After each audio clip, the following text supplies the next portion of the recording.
Hello and welcome back to our YouTube channel. Subscribe to our channel if you haven't subscribed already and hit the bell icon. Today we're gonna learn how to change application icon on iPhone. It is only possible from iOS software version 15 and above. For that, open your shortcut application if it's already downloaded, or you can download it from App Store. Open your shortcuts, tap on the plus button and then open app. Then you can see an app beside open.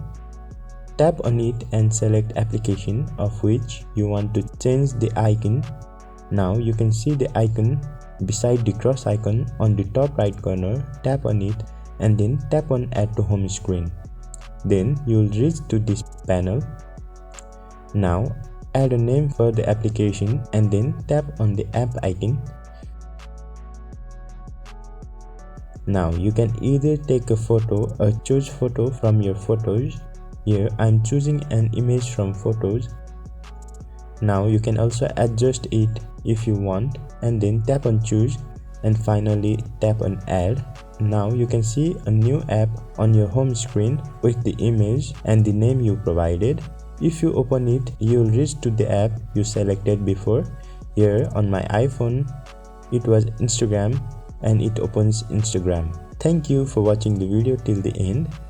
If you face any problems, let us know on the comment section below. And if the video helped you, please hit the like button, do subscribe and hit the bell icon for similar contents.